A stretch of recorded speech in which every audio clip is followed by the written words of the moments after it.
A gente teve na última semana que passou o lançamento dos novos Pixel, né? Essa coleção de Pixel 7.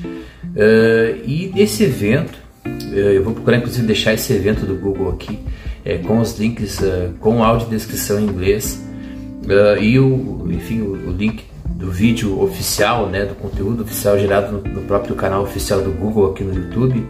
Eu vou deixar essas paradinhas todas já naqueles métodos que eu já mostrei aqui no TTS, onde você pode, enfim, acompanhar esses conteúdos com a tradução instantânea, né, das legendas.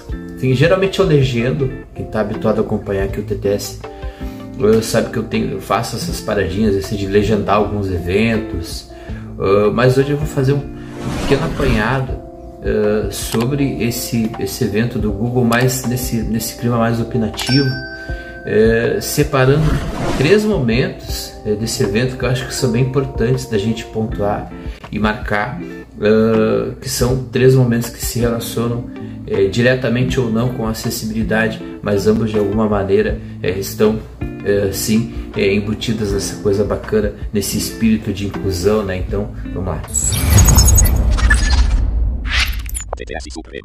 Bom, tenho acompanhado já nos últimos anos, eu gosto de seguir essas linhas de raciocínio, de pensamento que as comunidades, as Big Techs, elas costumam adotar, e é preciso reconhecer que as Big Techs têm, de uns anos para cá, adotado uma postura mais afirmativa com relação à acessibilidade, uma postura mais afirmativa com relação à inclusão.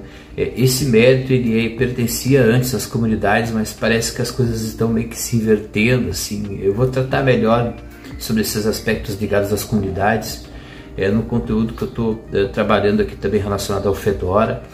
Então, conteúdo totalmente voltado para essas questões de software livre e open source, que são inclusive bandeiras aqui do TTS.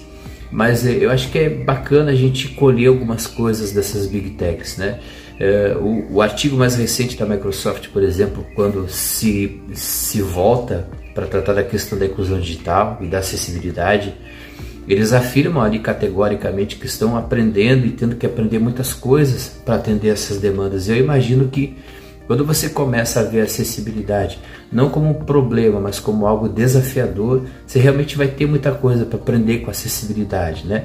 Esse evento que eu traduzi do Google alguns meses atrás, onde eles mesmos tratando dessa questão de identificar imagens com o lockout e tentar descrever essas imagens para as pessoas cegas, você imagina a quantidade de desafios que eles não tiveram que, enfim, enfrentar para tentar chegar num elemento interessante, né? E isso inclusive aconteceu ouvindo a comunidade, né? Então nos ouvindo, né?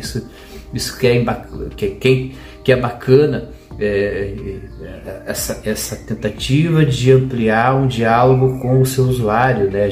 Eu sinto um pouco de falta disso, desse canal direto, por exemplo, com GNOME, enfim, com Linux de um modo geral, com Linux não, mas com GNOME, digamos, e com algumas distribuições importantes, como por exemplo Fedora, Pop! OS, enfim,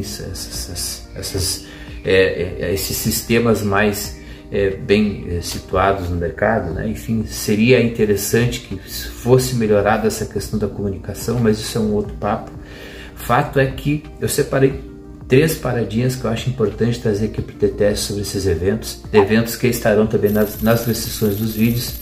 E eu queria pedir antes que a gente continue, que você deixasse o seu like, que você curta, compartilhe e comente os conteúdos aqui do TTS, para deixar isso aqui ainda mais relevante para quem se interessa nesses assuntos. Ali nas descrições vocês vão encontrar tudo isso que eu já citei, mas vocês também vão encontrar contatos comigo. Quero separar para vocês aqui 2 desses contatos. @NeymarBorges1 é o meu Twitter, e o ttssupremo@gmail.com é o e-mail e também o Pix aqui do TTS, caso vocês queiram me pagar um cafezinho. Curto cafezinho pra caramba por aqui, beleza? A gente está acostumado, por exemplo, a gente que mexe, a gente que tem deficiência visual, a gente está acostumado a trabalhar com essa coisa de conversão de texto em voz há algumas décadas, né? Vamos colocar aqui talvez 2 décadas, e desde 96, desde 2006 efetivamente trabalhando diretamente com isso, mas isso já é uma parada que já acontece há muitos anos.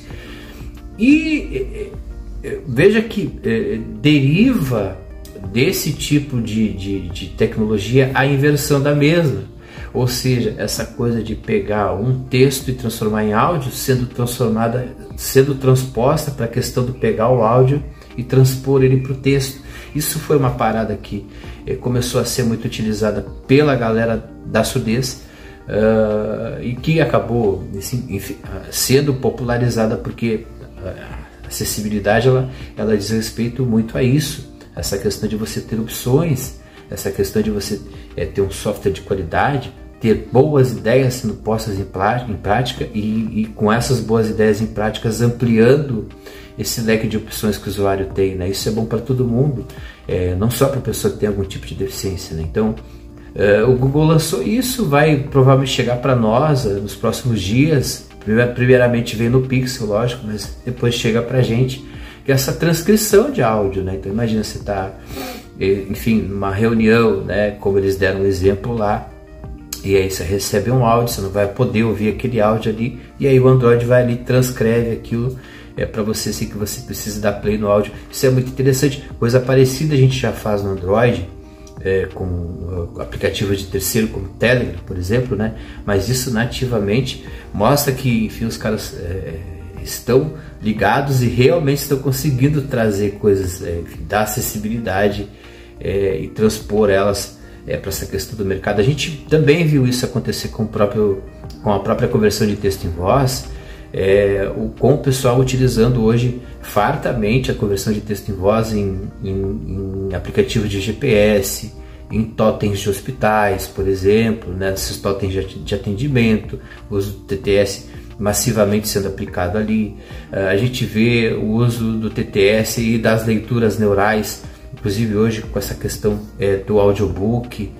Isso tem inúmeras aplicações, tem alguns medos também embutidos nisso, mas isso é assunto para outra hora. Essa questão envolvendo o tom de pele, também eu consigo perceber, enfim, uma junção de fatores que estão levando a que esses algoritmos fiquem mais inteligentes, né? Porque a gente já tem câmeras muito potentes, a gente já tem câmeras que já conseguem fazer esse trabalho de reconhecimento há muito tempo. O que a gente não tinha era, no meu entendimento, algoritmos preparados para isso, né?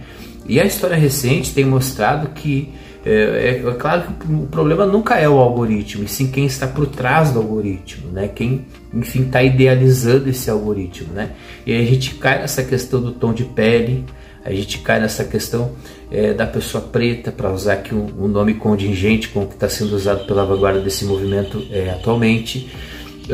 E a gente tem o histórico recente, ele é muito triste, porque se foram feitas constatações muito preocupantes nesse meio, né? Desde aquele algoritmo naquela rede social que faz sugestões de empregos de segundo, terceiro escalão para pessoas pretas, porque identifica que aquela pessoa é uma pessoa preta e entende que aquele tipo de pessoa deva receber um determinado tipo de emprego, né? Coisas assim, né? Que se percebeu que você tinha lá um algoritmo racista, vamos colocar aspas aí, porque esse racismo ele pode não ser, por exemplo, o racismo derivado de uma questão de caráter, e sim derivado do fato de você não ter pessoas pretas codando, né? E aí, como você tem só uma visão de mundo trabalhando aquela questão do código, é muito natural que você tenha essa visão de mundo